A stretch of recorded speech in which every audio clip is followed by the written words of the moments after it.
All right, so that was Professor William Nelson explaining in much greater detail what this idea of the guild system was. And as he said, and with a lot of these revolutions, right, it's not like you get a revolution and then you have capitalism. It creates the condition for capitalism to flourish. And he explained, I think, quite well how these guild restrictions limited the spread and acceleration of capitalism.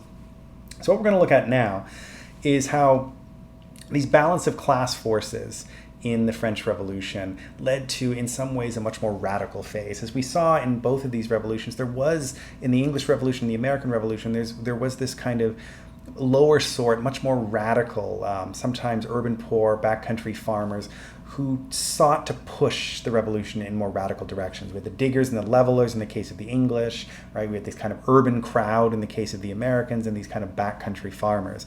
Now, in the case of the French, we have what's called the sans-culottes, which I'll explain in a little bit. And they actually are much more successful than their counterparts in the United States and England in pushing the French Revolution in a far more radical phase. They never actually hold power, really, although they make up a lot of the ranks of the Revolutionary Army. But they push those that do hold power, at least in between, I think, 1792 and 1794, into much more radical directions, particularly a man who becomes the head of the French government after the execution of the king named Maximilien Robespierre, who you can look up for those of you. I won't get into too much detail about it. And of course, eventually, like in a lot of these revolutions, they end up being crushed in the end. But let's look again. So this is just a slide. This is actually the execution of King Louis XVI. This is, you can see everybody gathered there. And this sort of demonstrates the beginning of that more radical phase. At first, France thought they could exist as a kind of constitutional monarchy, but now they are firmly a republic, and they have executed the monarchy, which of course causes every other monarchy in Europe to really just lose their minds. And now France is at war with pretty much everyone at this point. So as I said, the vanguard of the revolution was led by the bourgeoisie, the middle class, these sort of middle class merchants, commercially minded landowners, lawyers. The sans-culottes were the urban working poor, small shop owners. The reason they were called the sans-culottes is the culotte was like, if you look at pictures of French noblemen and noblemen in general, they didn't wear pants, what we would call pants. They wore what looked more like, not dresses, but like that kind of thing, right? The sans-culottes wore what was referred to as pantaloons, which is really pants, which is why they were called the sans-culottes. They didn't dress in the dress of the nobles. And this was sort of how they styled themselves. And they pushed the revolution in a much more radical phase, far beyond the limited ideas of what was first trying to be a kind of constitutional monarchy. Right?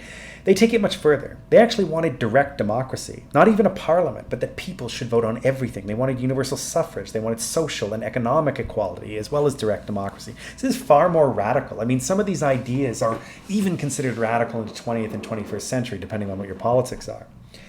And they made up, again, as I said, the bulk of the Revolutionary Army. And even though they never controlled the government, they pushed the government to much more radical directions, leading to the Reign of Terror, where anybody who was suspected of being a kind of counter-revolutionary was executed. The estimates of 40,000, so much so that they used to say that there was so much blood on the guillotines that they stopped working with the amount of people that were executed.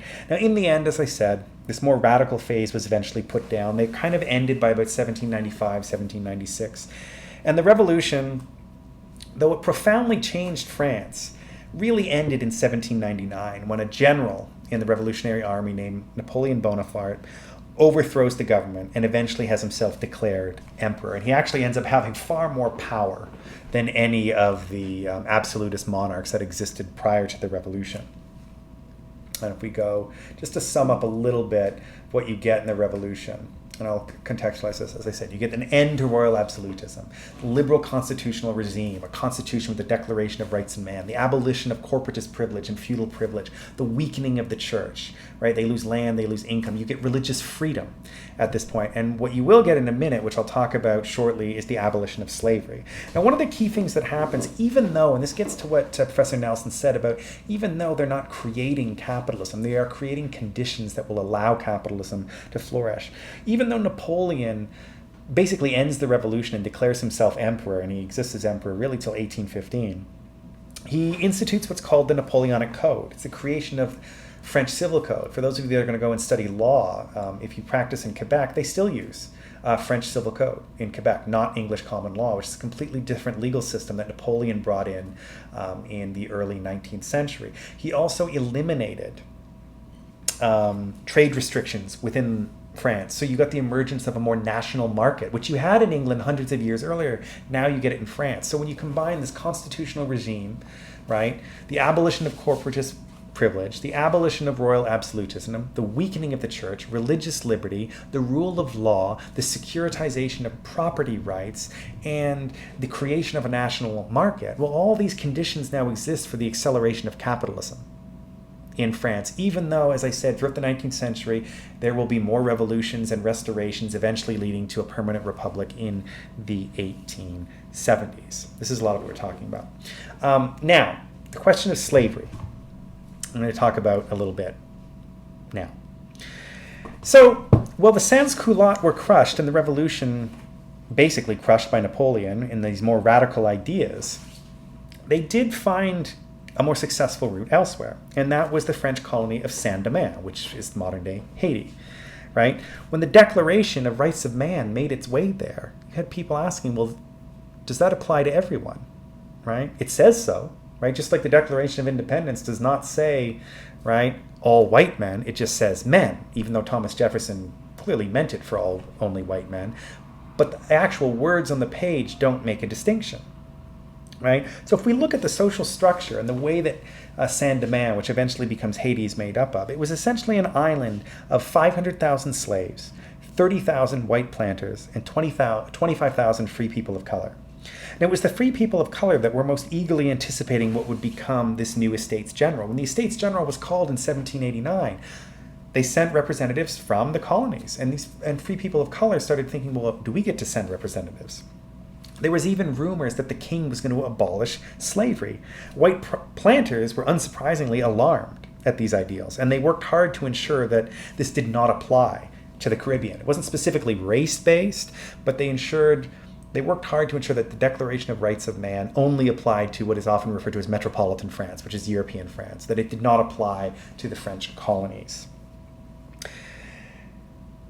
And poor whites that existed, this sort of, you had 30,000 white planters, but you also had a sort of poor white population, became jealous of the success of free people of color and actually wanted to maintain racially discriminatory laws that flew in the face of the Declaration of Rights of Man, but it made them feel a little bit better to know that somebody existed below them. In 1791, the National Assembly voted to give free people of color French citizenship. So those 25,000 free people, who many of whom were descendant or were former slaves themselves, now were citizens of France, just like their white counterparts, at least in theory. Now, you can imagine this didn't sit well with the sort of poor whites that existed in the island of Saint-Domingue. And civil war broke out. Civil war essentially broke out between free people of color and poor whites. Well, poor whites and free people of color were fighting, and the wealthy whites were trying to fight to preserve their interest amongst the chaos that ensued. In 1791, about 1,000 slaves rose up in rebellion, and this rebellion spread quickly. And by the fall of 1791, the rebellion of slaves swelled to an army of 10,000. Right? That's a fairly large army when you consider the population of this island is under 1 million people, a 10,000 person army of slaves who have risen up in rebellion. And they were hardly an unskilled army. Many of these slaves had recently arrived from Central Africa and actually had military experience because there was a series of wars that took place in the mid to late 18th century in Central Africa, and many of these people were or had experience in the military of these powers that went to war in that part of the world. And their leaders were often skilled artisans, right? These were not sort of, a kind of even though it kind of was a ragtag army, the people in charge of them actually really knew what they were doing. One such man was a person named Toussaint Louverture, and he became the rebellion's most important leader. He was born a slave and became free. He eventually owned a coffee plantation. He even at one point rented slaves but never actually owned them. And as this rebellion starts getting going, Britain and Spain, which were at war with France, actually aided them. Not because they cared about the end of slavery, but because from the British and the Spanish point of view, they were fighting the French Revolutionary Army in Europe at this point.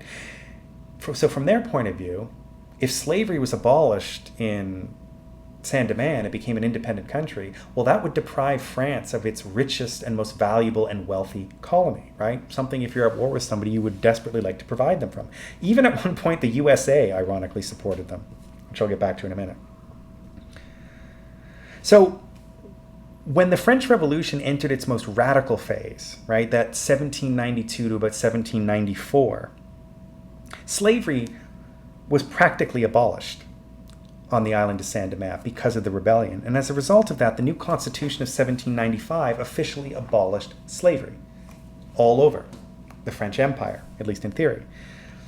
And when this happened, the leader, Toussaint Louverture, basically stopped his alliance with the British and the Spanish, because now he realized, well, no, I'm going to allow myself, if the French allow me to be a free French citizen, then I'm going to fight for the revolutionary ideals of France. There's no contradiction now. So he fought to get rid of the British and the Spanish.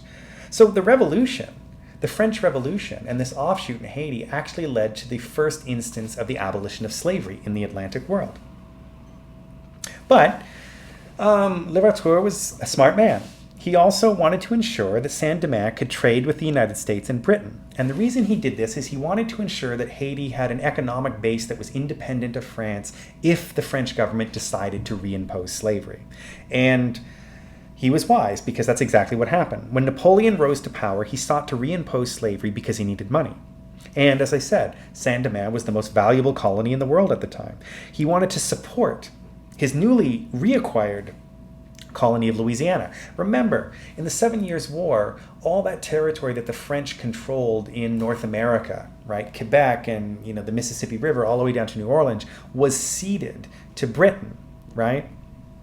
Well, at one point, Spain has access to this territory, and the French win it from Spain in these revolutionary wars, or conquer it, because what happens is Napoleon invades Spain and takes over a lot of the Spanish colonies, but especially Louisiana. So what he wanted to do was he wanted to use Haiti to support the colonization of Louisiana. Now, eventually, Napoleon fails to reimpose slavery. Toussaint Louverture was captured, taken back to France. Ironically, the United States was supplying arms to the slaves that were left behind that actually were able to defeat Napoleon. So as a result of this, Napoleon fails in his effort to actually re-enslave and make Haiti, or what becomes the Republic of Haiti, make Saint-Domingue part of France again. And because of this, and this is the sort of terrible irony of the Haitian Revolution, even though the Haitian Revolution is the first and really only successful slave rebellion and revolution, becomes an independent republic in 1804 led by one of Toussaint Louverture's top lieutenants. Because Napoleon can't extract money from Saint-Domingue, he's forced to sell the Louisiana territory to the United States.